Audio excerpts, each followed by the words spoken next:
تو دوستو، تائیس جو اسکندریہ کے تماشا خانہ میں تماشا کرتی تھی بہت ہی حسین تھی، اور اس کا نام تائیس تھا. جس کا یہ عورت تماشے دکھایا کرتی تھی، اور ایسے ناچنے میں اس کو مطلق شرم نہ تھی جنہیں دیکھ کر شیوانی قبا کو تحریک ہو، یا وہ ایسی بے شرمی کی حرکتوں کی نقلیں اتارتی جو بت پرستوں کے قصوں میں بڑی بڑی دیویوں مثلا وینس، لیدا اور باسیفس سے منسوب تھیں.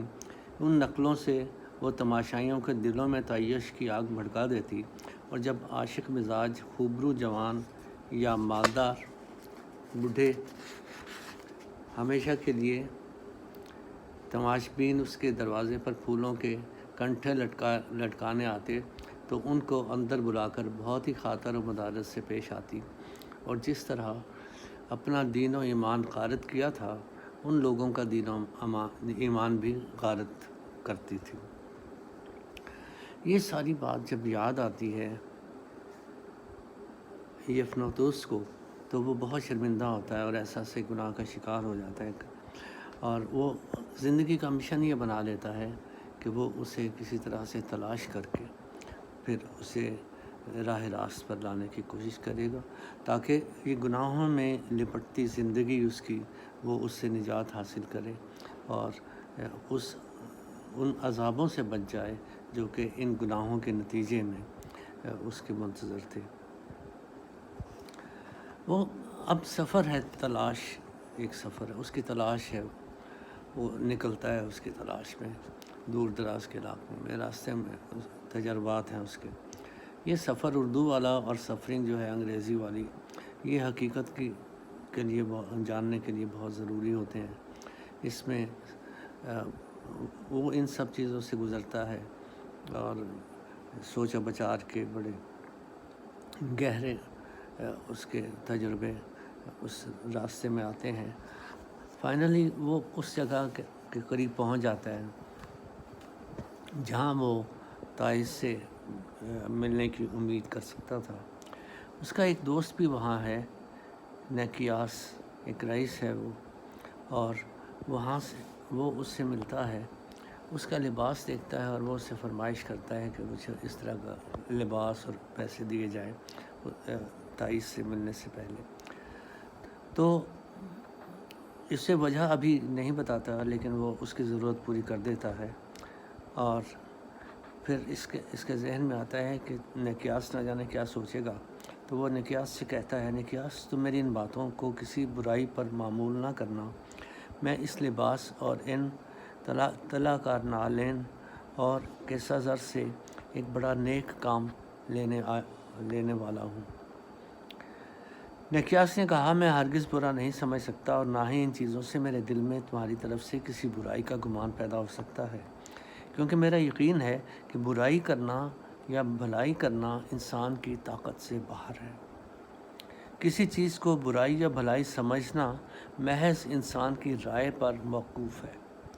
جو صاحب عقل ہیں وہ دنیا چلانے کے لیے رواج اور عادت کے پابند ہو جاتے ہیں، اسی کو بھلائی سمجھتے ہیں. چنانچہ میں خود بھی ان طریقوں کا پابند ہوں جو اسکندریہ میں رائج ہیں. اچھا، اب آپ جاتے ہیں، جائیے اور خوش رہیے.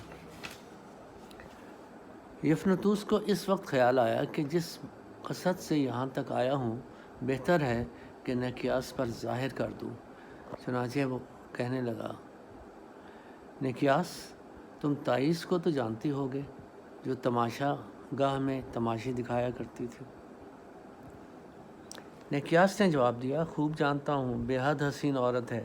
ایک زمانے میں میں بھی اس کا عاشق رہ چکا ہوں، اور اسی تعلق کی بدولت ایک 5 چکی اور 2 کھیت اناج کے بیچنے پڑے، اور 3 دیوان اس کی تعریف میں نظم کیے.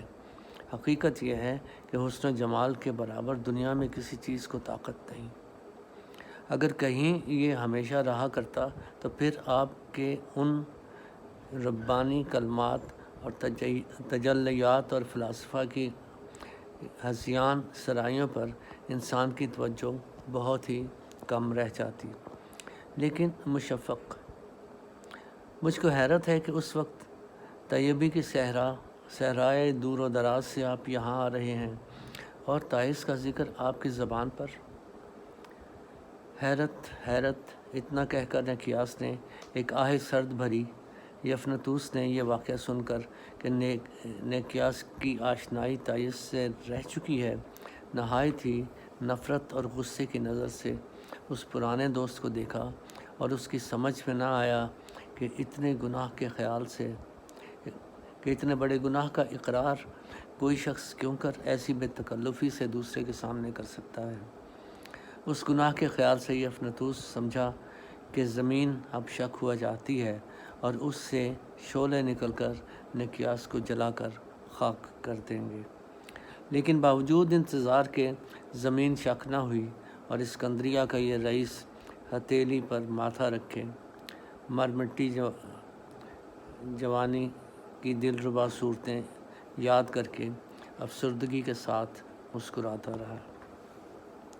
یفنتوس نے اٹھ کر بڑے متعین لہجے میں کہا، نکیاس، میرا قصد ہے کہ خدا کی مدد سے اس تائس کو حب دنیا کی نجاست سے نکال کر مسیح کی دلہن بنا دوں۔